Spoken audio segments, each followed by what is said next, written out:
Hey, Adam, what did you like about what the defense did, especially outside the last drive? I think it was 163 yards over 55 plays before that drive. Yeah, I mean, I thought we went out there with a good mindset, and I thought we executed. You know, we limited them. I think they got a good wide receiver. They got a veteran quarterback, and I thought our guys did exactly what we want them to do. We executed at a pretty high level, and I thought, you know, we tackled better. I thought we rushed the passer well. You know, we wanted to be aggressive with how we played, and we were. Our kids did a really good job of limiting them and helping get our team on top and off to a really fast start. Payton had a pretty expanded role on Saturday. I guess how did he do in his first really large game experience? He did well. You know, he impacted the quarterback 4 times in the game. You know, I think they credit him with 1 sack, but he was definitely impactful. You know, he was. You know, we got to finish a few plays with him when he had him in his grasp, but. You know, Patrick executes, and he plays hard, and he's a team player. He cares a lot about his teammates. And, you know, that year he had of development, his redshirt year, he gained a lot of ground. We're continuing to try to gain more ground because his role has expanded, partly because Jared went down, but also because he deserved it. And so, you know, he's taken advantage the last 2 weeks of the playing time we've given him, so it's going to keep going in that direction for him. How big is it for your defense to get Omarion Cooper back? And, you know, he got the interception on that first drive. Is he looking like he's regaining his form now? How does he look? Yeah, Duke is, you know, he's somebody that, you know, I've got a great amount of trust in because of how he works. It was unfortunate that, you know, towards the end of camp there, but I think he's more of himself. You know, he had his best week of practice last week, and you know, it shows the 3rd play of the game when he was back in. You know, he was in the right place, right time, and he made the play.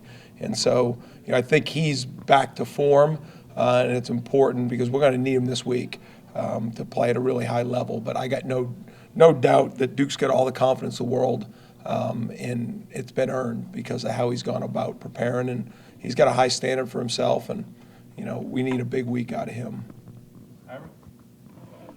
With the slow mesh stuff that Wake does offensively, as a fan or media member, you look at it, you wonder, why can't you just go disrupt it?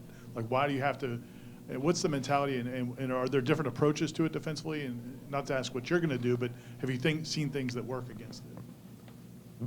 Yeah, I mean, when the ball goes in there, if you really attack it, sometimes they pull it and they throw it to a really good player running down the field, you know. So that's part of why they do it. I know it sounds simple, but listen, they've been really good on offense for several years. Coach Clausen does a great job.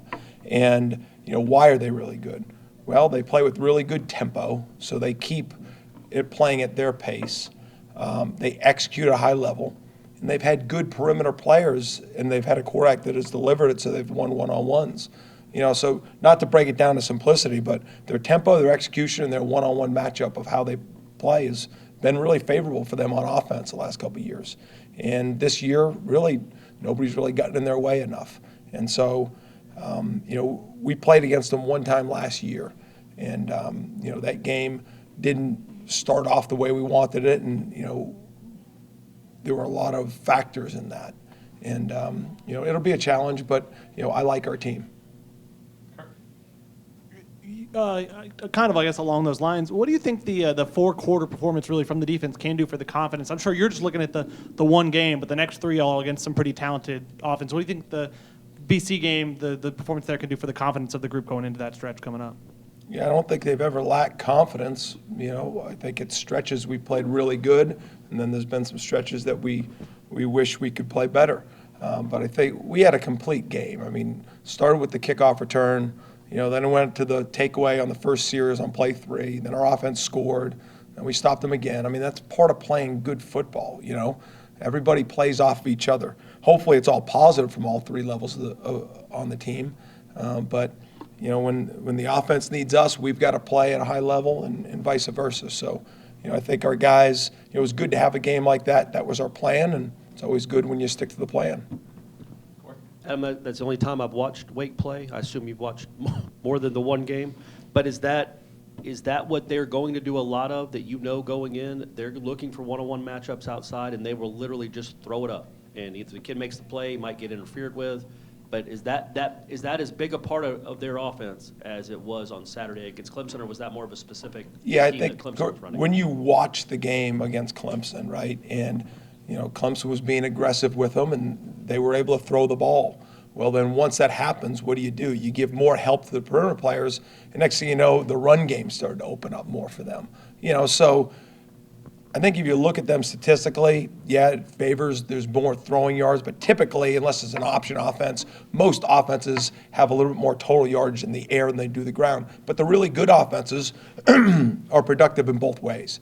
And there is a thing of take what the defense gives you. And I think that's what offenses try to do nowadays. There are numbers advantages or space advantages that offenses go by. But sometimes in clutch moments or third downs, like, it doesn't matter what the book says, like, this is my matchup that I'm going to go to. And I think you see that in Wake's offense a lot. You see it play by the book. And it starts with a quarterback that's been there for a long, long time, and he's played in the same offense, and they've been really successful. And so there are numbers advantages, but it's not just that, right? I mean, anybody can line up and say, well, we're going to give them a 4-2 box, and everybody's going to back up, so they're going to hand the ball off. Well, we're going to give them the same box, everybody's going to come forward, they're going to throw it. That does happen a lot, and that's probably where a lot of it starts. But then there's what is the leverage of the deep defenders? What is the leverage of the down defenders? And how aggressive are they? Do I think I can get the ball to them? And then if I'm the quarterback, like, where is my advantage from a personnel standpoint? Coach said do this, but I know that this is going to happen, so I'm going to throw the one-on-one ball. And so, just to try to address what you said, that's kind of how a lot of this stuff plays out. My job is to be able to sit down and tell the defense in quick answers, this is what they're going to try to do, this is how we're going to go stop it. Because it does come down to playing fast, playing aggressive, and not hesitating, especially when tempo is a major factor, right? You don't want check to check to check because you don't have time to do all that. So you want to be able to get your cleats in the ground. You want to be able to fall back on your training. And so that comes with doing the things that you're comfortable doing against the things that will work against what they're doing. And so, that's our plan here this week. And we got to go play our best football game. Sticking with the theme of Wake's offense and their ability to be vertical and all of the things they can do, how much does FSU's improved offense help this defense prepare for that versus what maybe you guys had going into last year in the sense of what you were seeing every day? Yeah, at the end of the scoreboard, you never see one side of the ball in the score. It says Florida State, it's got a point total, and then it tells you what you're going to do. And so the better team you have, the better it's going to have a result, right? And so whether it's a kickoff return, whether it's a punt block, whether it's penalties, whether it's us running the football, whether us throwing the football or us just defending them. And I think, to have a good team, people play off of each other, and I think that's what we're creating here, and that's what really good programs do. You're good in all aspects. There are some programs that just dominate on one side of the ball, and, there's a strength in that too. But I don't think you ever want a team that just has, hey, we're known for this. You want to be a team where they have a great offense, they have a great defense, and these kids all collectively play in the kicking game and have an impact. And that's what we're building here. You guys have faced some talented quarterbacks this year already. How does Sam Hartman compare to some of the you guys have played, and how do you guys defend him? Yeah, I would say he's definitely the most confident and comfortable quarterback we played against. I mean, there's nothing that's going to happen out there that he's probably going to be confused. Now, if you take away people and the timing and you create pressure and all those things to create uncomfortability, I think that's all part of what you'd like to do. But if there's guys running behind your secondary and he's got a pocket to throw the football, it's going to be a long day. And so you've got to find ways to disrupt timing. You've got to find ways to disrupt his comfortability in the pocket. You've got to find ways to rally to the football when maybe your numbers are put somewhere else. So, I mean, he's been really successful in our league. I know I've said that a couple times about a couple of the quarterbacks we played against, but he has been. And the numbers prove it, and his success has proved it. But I do like our team. On that topic, it seemed like you did a good job of making BC's quarterbacks feel a little bit uncomfortable. And some of the pressures you dialed up, is that in terms of the DBs or linebackers, if they're blitzing, is that like a learned skill about how to time it, how to disguise it, and how does that process? Yeah. Seems like it's come along. I think, Ira, that's a good question. And what you have to do, like what I try never to do is go into a week and say, hey, we're going to do this. And all the players say, okay, how do we do that, right? Now, if they ask that question, you say, well, this plays like this and this, just combine those two principles. Players say, okay, got it, coach, that makes sense. But when you start, like there's certain things that we've probably been practicing for 3 or 4 months that we still haven't called in a game yet.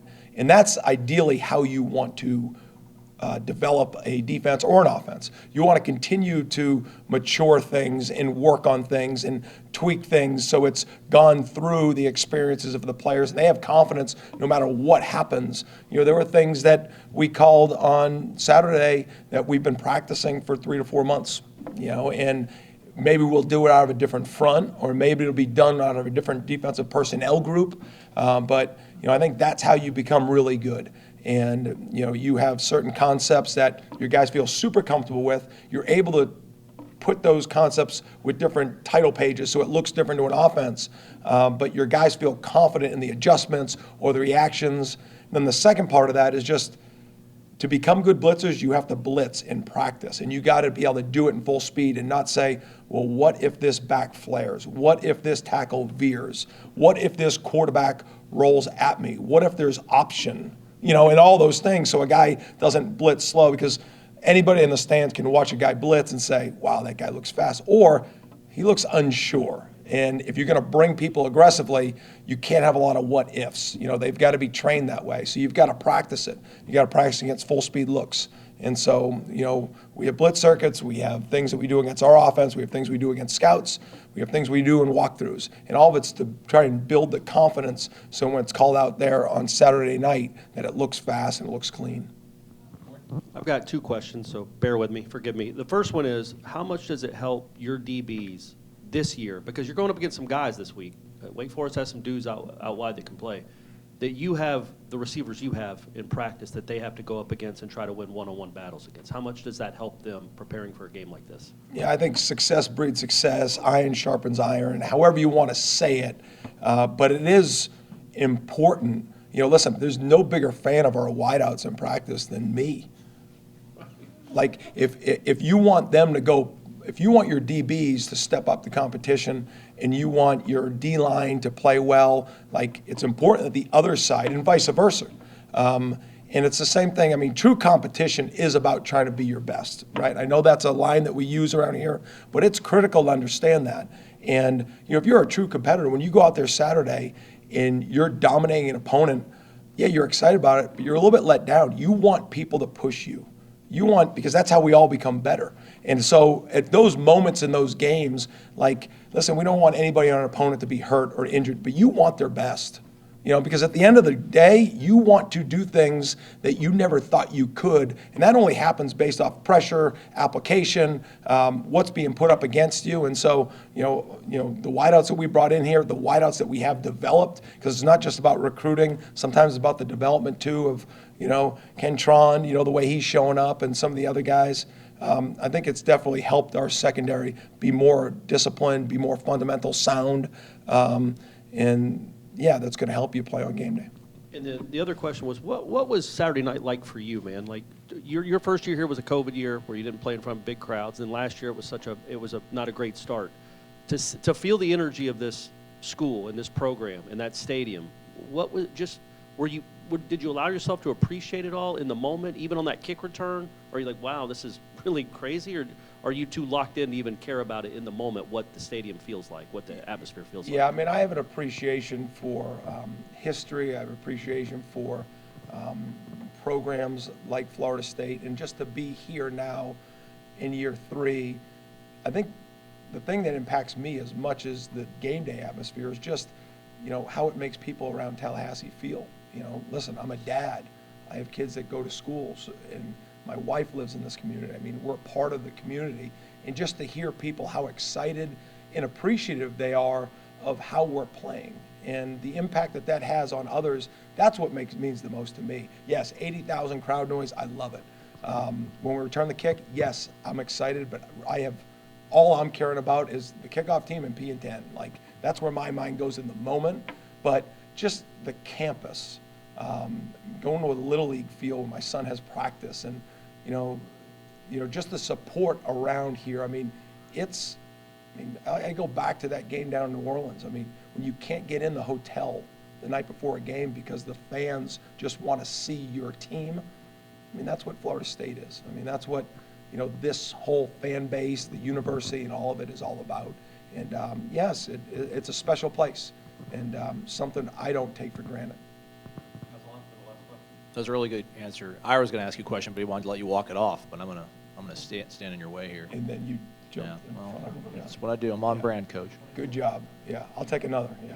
On defense, it seems like this day and age, defensive ends, cover corners are like the glamour position on defense, but it used to be the linebackers. What have Kalen and Tatum and DJ, what have they done for you guys this early on, and how important and crucial are they in a matchup like Wake Forest? Yeah, there's no such thing as a cover corner, because the minute that cover corner has to tackle, he's not a very good corner. All right, so that's that. Linebackers, yes, it's good that we're playing well.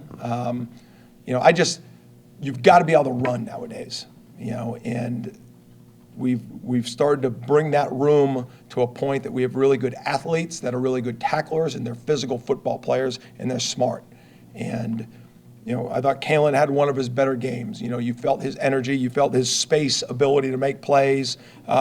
We tried to use him on third down a little bit this week too, because I do think third downs is just your ability to try to tell stories throughout the season of this is what it is and this is what it's going to be, and then you keep building off of things that you have in, and you have a plan for the year. And those linebackers are important, even though sometimes there's only one of them on the field. They're still a big part of what we do on third down. But yeah, I think that linebacker room has done a nice job. I think Coach Shannon has done a good job leading those guys. I think they've done a good job of leading the unit at times. And I think it's a group that we've leaned on, and a group that needs to continue to do what they've done, and even at a higher level, as we move here forward through this season. Okay, thanks, Coach Will. Yeah, you were.